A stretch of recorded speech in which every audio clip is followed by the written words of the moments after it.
Take two. All right, this is the second disc. Now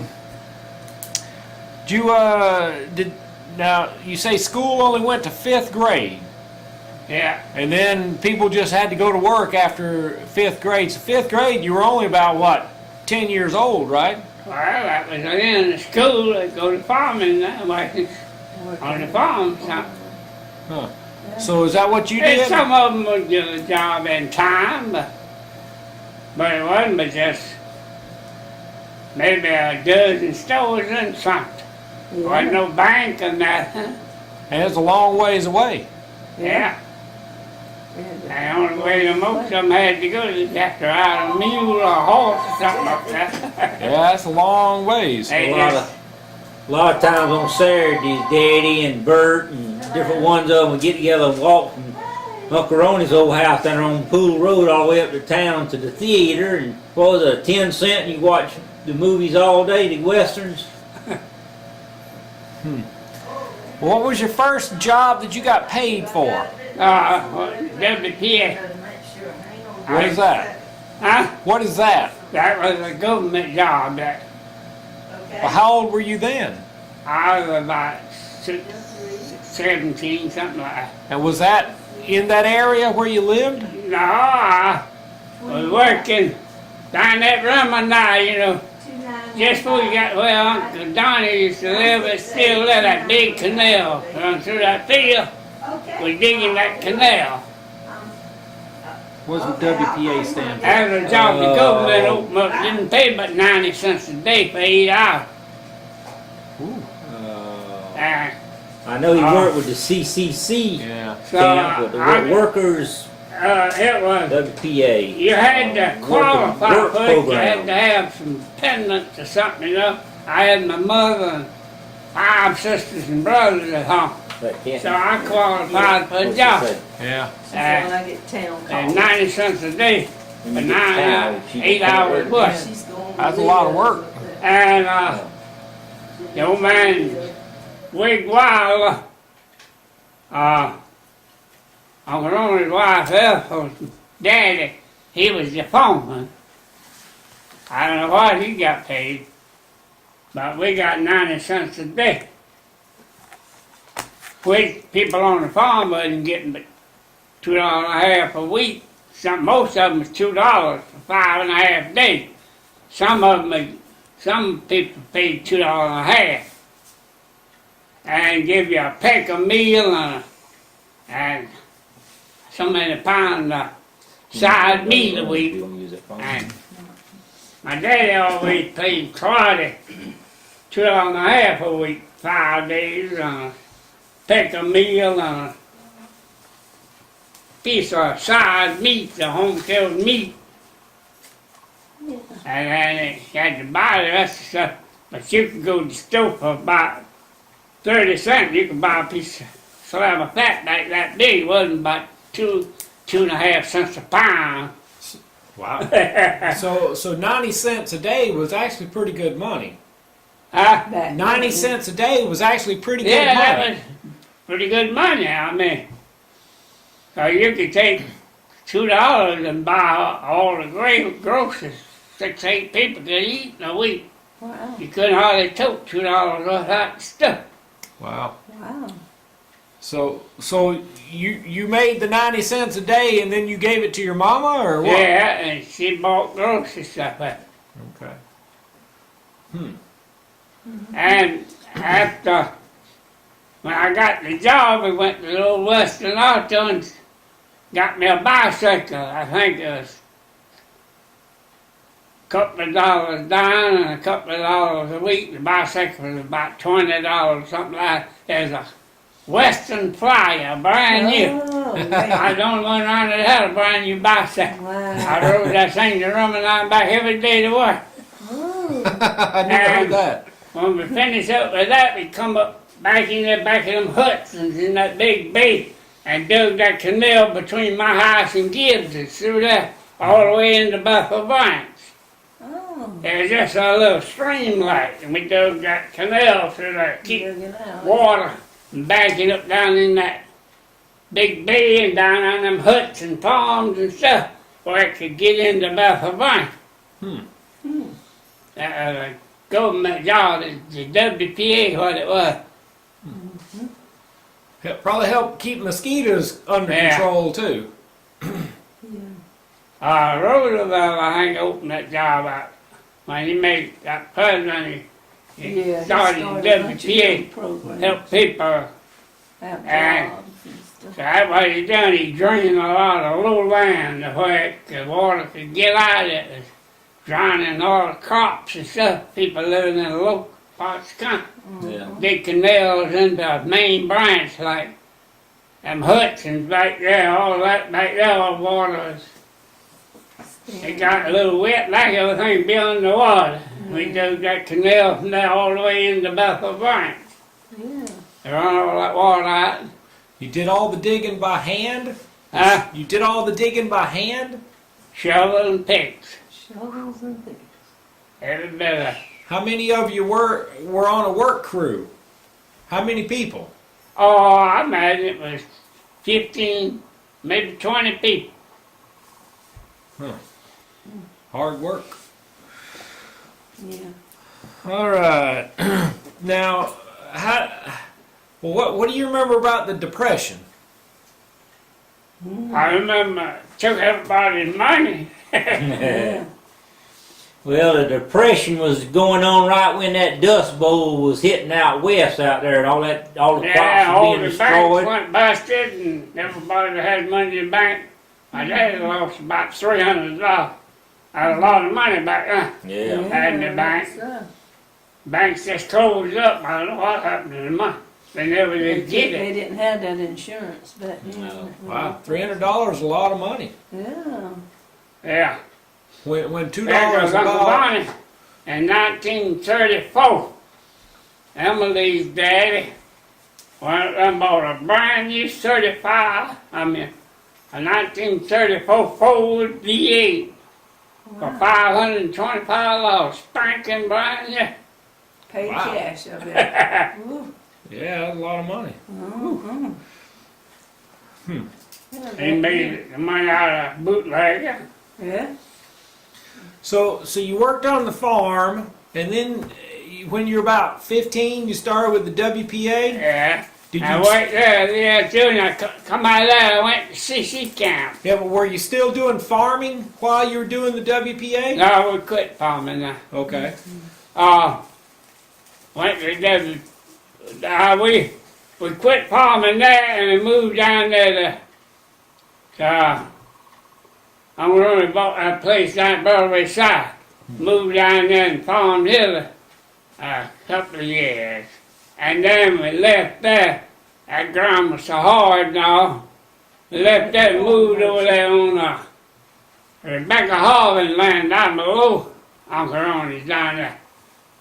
Just this side of the Clarendon County line there. Yeah. On Pool Road. We farmed there a year, and then we quit. And then that's when I went to WPA. Now your daddy died about that time. Yeah. That's when you quit farming. Is when he died. Yeah, but we were farming at 5 Horse Farm and he died.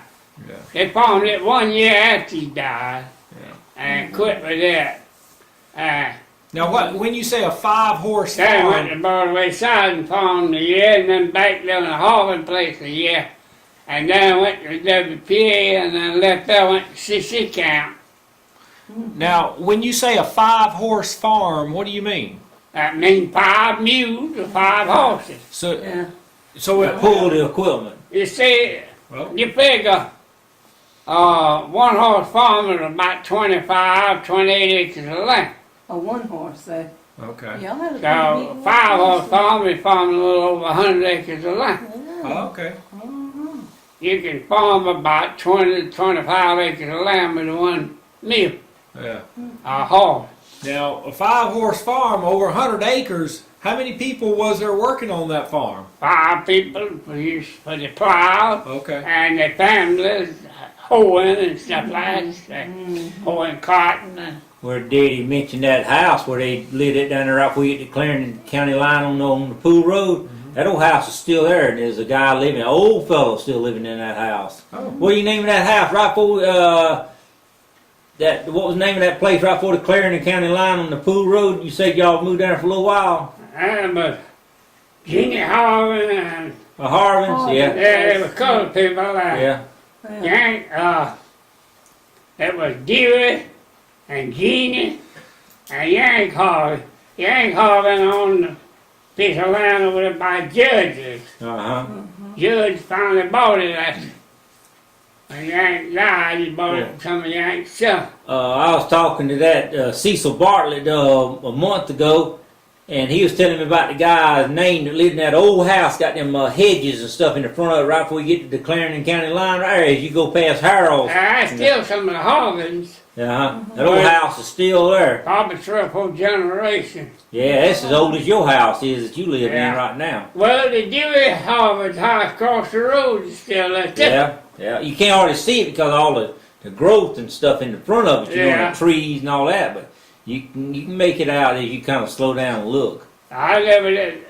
Rebecca Harvin owned that land. Her husband died before I ever knew him.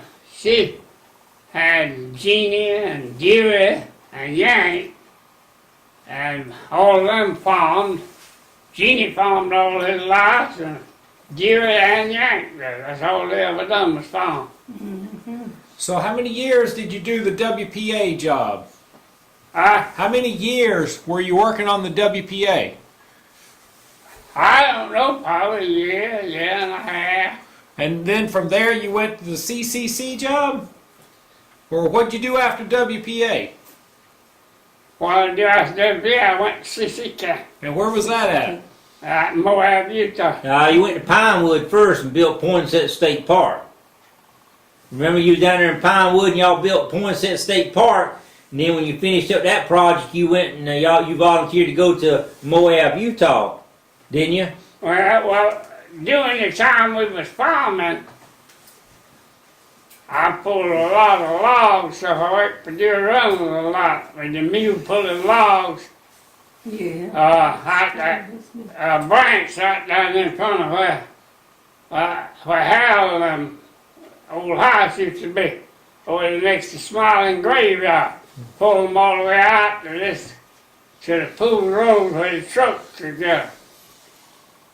For that paper mill and something, that pulpwood mill. Uh-huh. And cross ties to the railroad and stuff like that. Fairhaven, even Mr. McLeod used to cut cross ties and stuff like that. And I would haul them out to the road for the truck could pick them up and take them. He'd get so much a log, wouldn't he, Grandpa? 10 cent, 15 And cent a he'd be log, like- 10 cent a log. Doing that though, I'd make sometimes $3 a day pulling them logs. Then he got cross ties. smart and They give figured me a so way to much do a piece. to it. I had a mule and all this stuff. I'd make $3.50 a day some days. Wow. Depending on how far I had to pull the logs. There's big logs that I'd drive a spike, each end of them, a railroad spike, had a long set of trace chains and hooked them around things over there.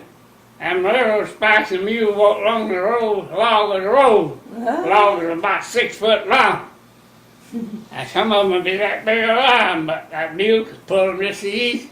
So finally I figured out I got me 2 short trace chains with rings on each end of it. I drive a spike, 2 railroad spikes in the other log, and hook one behind the other and pull 2 at the top. Twice as many. And then I haul the cross ties, drag them 1 and 2 at the time.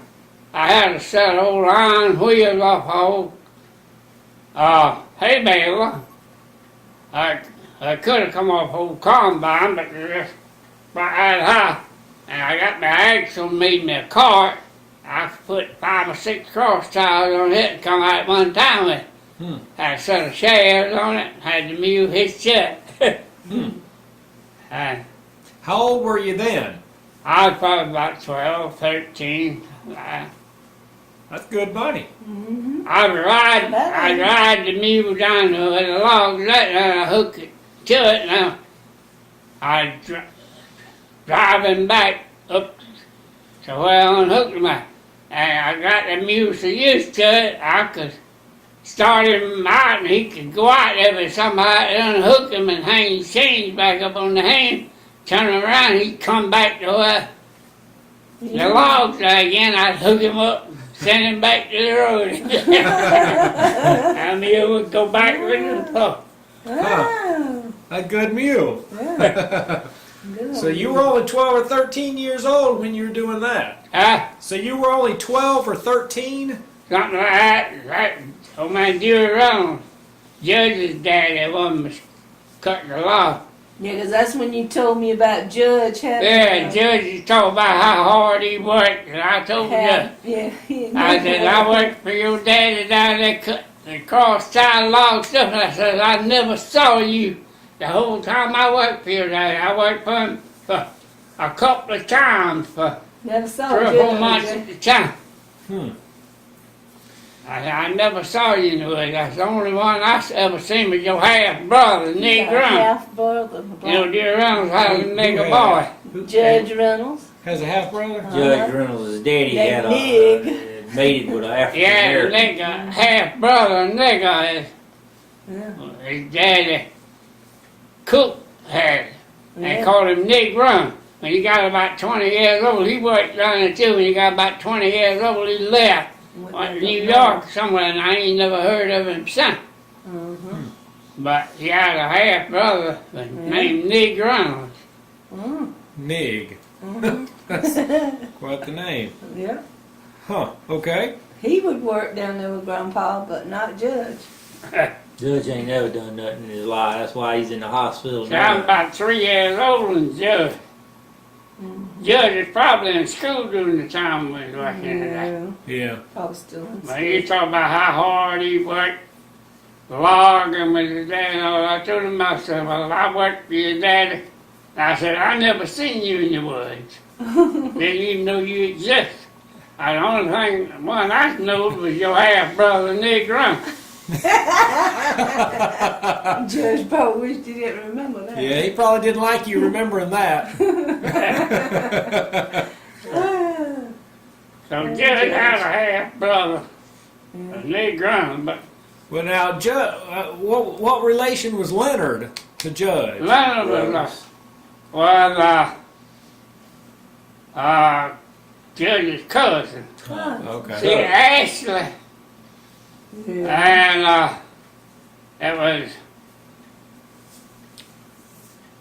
Ashley Reynolds and I think Leonard was brothers, but Judge was a cousin.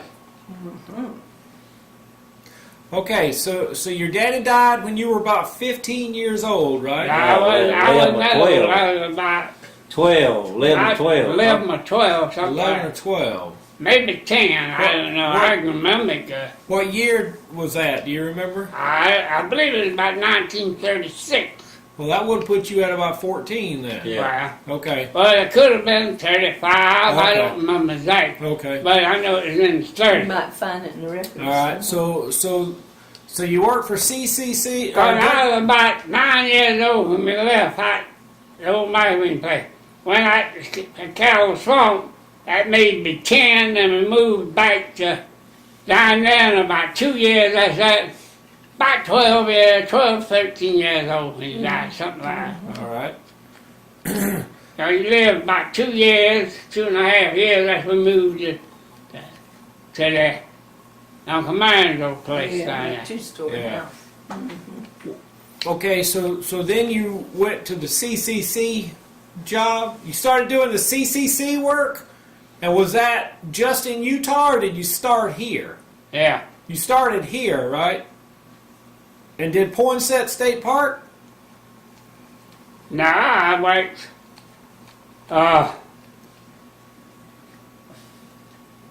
that's true. I worked after I come back from the CC camp. I went to work, that was just for World War II.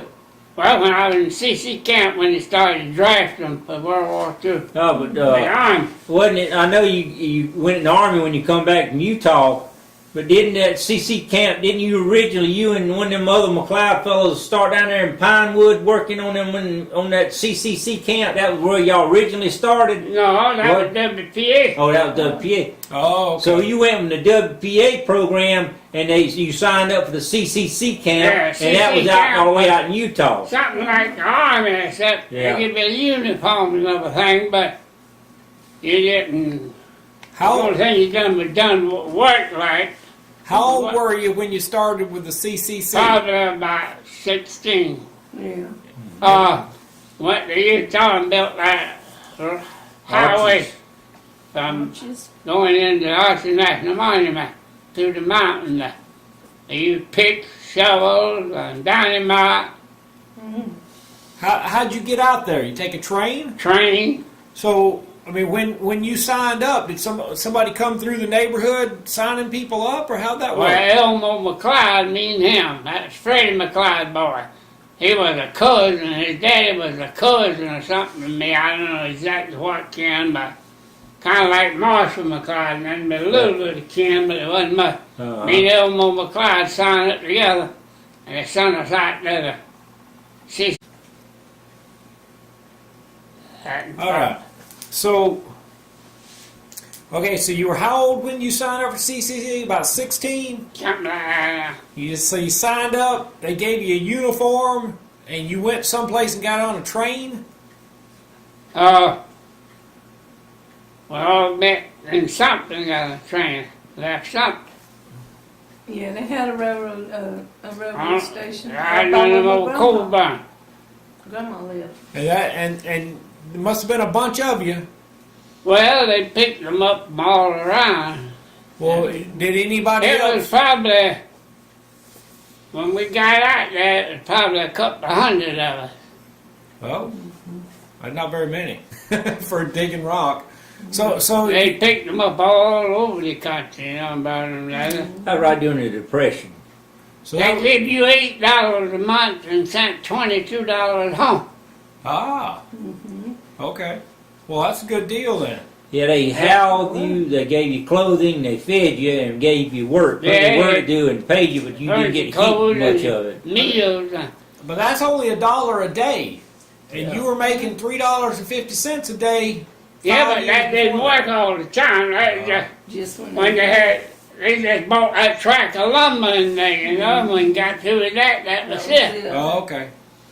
And just like the United had to wait to find another track of lumber somewhere. So the $1 a day was pretty good wages, I guess. Oh yeah. Okay, so you went That on. was more than people getting to work 5 and a half days a week on the 60 farm. cents at the zipper factory. So that was pretty good. Okay, so you went to Moab, and how long did you stay out? Or how? Yeah. You were there 1 year. How old were you then? 17. 16, 17. Okay, Yeah, 16. 17, probably. Stayed for a year. Well, I might be a little bit older than that because Between 17 I was out there when they signed up the first people for the World War II draft. When they signed them, You remember some. everybody was 21 years old. I wasn't 21, so I must have been about 18 or 19. Okay. I came back home from there, and then I got a job driving a dump truck at Shaw Field, building runways Oh, for Ball Construction Company. you're kidding. My dad. And then when I finished that, I got a job at F.D. Klein Construction Company out of North Carolina. So I went up there, they was working at Shaw Field too. They had to build runways at Nashville, North Carolina, a little small town just outside the town, for a little training plane, stuff like that, where they train pilots, stuff. Just dirt runways, stuff, you know. And I worked there a good while, and came home one weekend. We used to drive the dump truck home about every other weekend. Me and Punch Poole was working together then. He was working for him too. And I come home one weekend, I had my notice in there What about the for the draft? draft. So I went and tried to volunteer, and they turned me down. And then I waited a month, something like that. I went out back to work, and I come back and I tried to volunteer again. They turned me down. Why did and they turn you then down? one weekend I come home, I had my notice to report Fort Jackson. You've been drafted. Well, why did they turn you down? I don't know, but they turned me down twice, and then they drafted me. I reckon they just, Yeah. Lazy eye. they was getting the best and first or something, and Yeah. finally they got on to where they was getting everybody they could get. Yeah. So how old were you when you went into the Army? I was, according to, you see, You the only had to thing be you went 21. by them was just what people told you. I told them that I was, I knew I was born December the 27th, 1922. That's what I was always told. Yeah. So that always was my birthday. That's the reason the VA got my records. See, I just turned 90 years old with the VA. Yeah. But whenever I went to get my Social Security, when I turned 63, I went and put in my Social Security and I got my birth certificate. I was 64 years old. I was born in December 28, 1921, a year, and 1 day later than I had on my birth certificate. Yeah. Yeah. Early on. Really, how you say it, that's different. See, when I went in the Army, it wasn't no such thing as Social Security number, birth certificates, and nothing like that. You just went there and Told told them, so I'm 21 years old, I got supposed to register. And I registered, which I was 22, actually. Yeah. But I didn't know it. I thought I was just 21. That's what Yeah. everybody told me. Yeah. That's the way my mama had it set down in the Bible and all. And there she Yeah. put it wrong in the Bible. But what happened, I married, see, back then they had midwives mostly. They'd come around a mule and wagon or something. And she might have waited a year before she even carried it to China or something. Yeah. She probably, or 6 months or something, and she Yeah. probably didn't, I don't know whether they even had calendars back then or not. I don't remember. She just guessed it was days, I reckon. Yeah. Wrote something down on paper and carried it. Everybody turned it in a year after I was born. Something. Yeah. Could have been. Just like the church man come to house one time. When I'm living now, they asked me how old that house was. I told him, I said, I don't know. It's been here a long time. He said, according to my church book, it's about 118 years old. Woo. I said, well, that's probably about, I said it could have been built 20 years before it was put on the church. I said, when people back then they built something, they never put it on no tax nothing until the tax man come around and caught it, and he put it on the tax.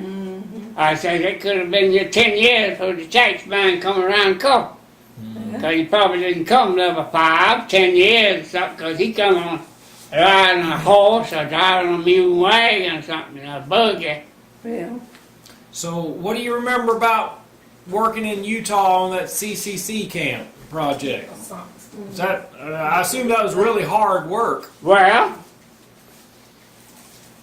it wasn't all that hard. I mean, you just work, just like you work for yourself or something. I mean, you went to work in the morning and work so that I remember you could work just like you wanted to work and take a break. They give you a break every little while. I know Moab, Utah. It had one drugstore and one little grocery store and a little theater and about 12 houses back then. But now it'll cover triple mile. There wasn't no highway going. The only highway went in there was you turn off a 70 there at Thompson, Utah. And it's 35 miles from there to Moab. And it had a little 2-lane highway went in there. And when you got to Moab, you had to turn around and go all the way back out to Thompson, Utah, to the railhead. There wasn't no other way to get out of Moab. The only road that went in there. And I had which the bridge is still there last time I went across, a little one-way wooden bridge. If you was coming this way and seen somebody else got the bridge before you did, you had to stop and wait till he come across, and the bridge was almost on to the house.